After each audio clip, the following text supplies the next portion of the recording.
Welcome folks to another session of mathematics in our channel with La Geometry. I hope that we are going to have another greatest session like all the other sessions that we've been having. Greatest informative session with you, my friends. Okay. What are we doing today? We are doing functions and I'm focusing on two of them.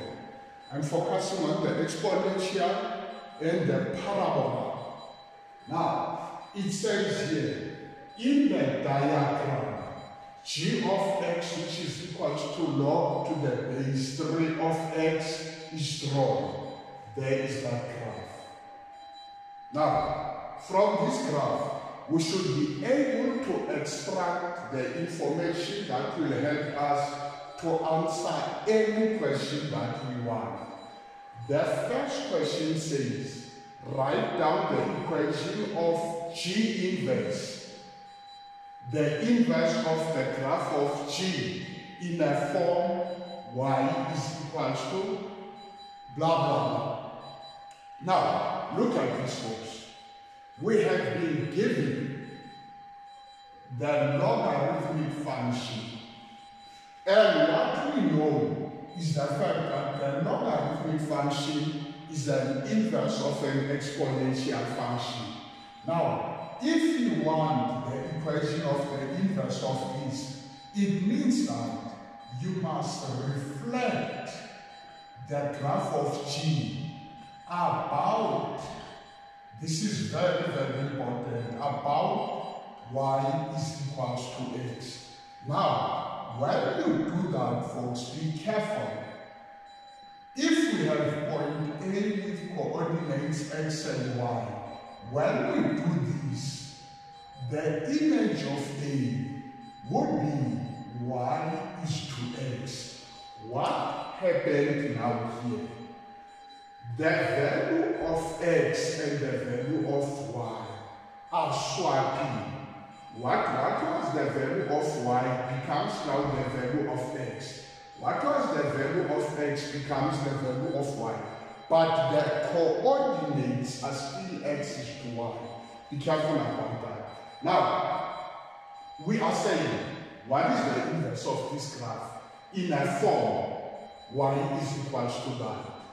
I'm going to take the equation of G, which is equal to log base 3 of x. I change G of x to y because G of x is representing y. Then, next thing, I write this in an exponential form. That means 3 to power y, which is equal to xa. Remember now, I want to reflect this about the line y is equal to x, and I know that this is happening. Next thing is, I must swap x and y. Where I had x, I put y. Where I had y, I put x. We have written the equation of the inverse of this function in a form y, and it is y is equal to 3 to power x. This was 2 marks. That means we get our beautiful 2 marks here. Now the next question says, write down the range of G inverse. Remember, G inverse is that one. What is the range of G inverse? The range, first of all, are all the y values of the function. What we know is that that graph, which has the base which is greater than 1, would be an increasing function. I repeat this again. The graph of G inverse, which is the reflection of this one, because it has got the base which is equal to 3, and 3 is greater than 1, the graph of this equation would actually be an increasing function and above the x-axis because the base is positive. Now that is G inverse. Now looking at this, let's just put the coordinates there first. Looking at this graph, we can see that it is asymptotic about the x-axis, and the equation of the x-axis is y is equal to 0. What does this mean now? It means that this graph will never be equal to 0. In other words, all the values of y of this graph would just be greater than 0. That was 1 mark. We get our 1 mark here. Now, look at the next question. The next question says, calculate the value of x for which twice g of x is less or equals to minus 3.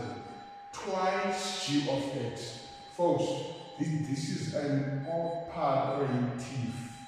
Please make it a point that you understand that instruction. It says, go to g multiply g by 2.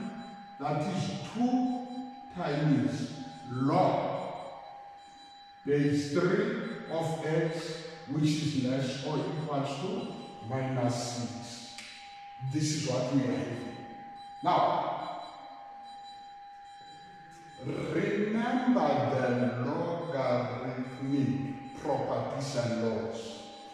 If you have 2 in front of log, that means x to power 2, it comes there.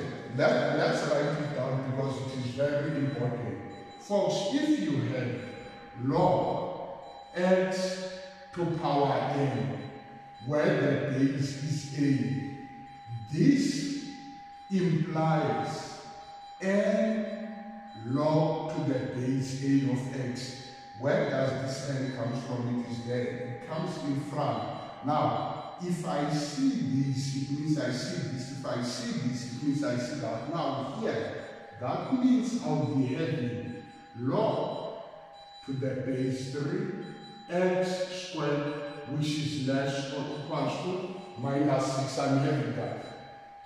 Now, I'm going to write this in an exponential form. Exponential form, that would mean 3 to power minus 6, remember then, is equals to the value of this, which is x squared. Now, what must I do here? I must solve for x. That is to power minus 6, that is to power 2. Folks, it is up to you whether you take the square root of both sides, or instead of taking the square root of both sides, you opt to raise this to power half and to raise that also to power half, which is the same as taking the square root. Now, in this case, that would cancel that. It would be x, which is equal to this side. I will be having 3 to power minus 3 because in 6 there are 3 2's. That means now x is equal to 1 divided by 27. Now, remember the question was, twice g of x is less or equals to minus 6. In this case, twice g of x is equal to minus 6, meaning that for it to be less or equals to minus 6, x must be smaller or equals to 1 divided by 27. I hope that you get this, folks. Now, one thing again that you should always keep in mind. We are saying here, x must be smaller or equals to 1 divided by 27. Now, it must be smaller or equals to this. Remember that now, this graph must not go this side of the y-axis. That is why I'm going to say there, it must be greater than 0. X must be this side, but it must be smaller or equals to 1 divided by 27. Please never forget that, folks. We are done with the exponential function, but before I move on, I just want to say to you, remember when you deal with the exponential function, you must know all the laws of exponents. You must also know the laws of the logarithmic functions, which are inverses of the exponents. That will eliminate your problems. Now, I'm going to move on to the next question, which is question 8, where we are having a parabola.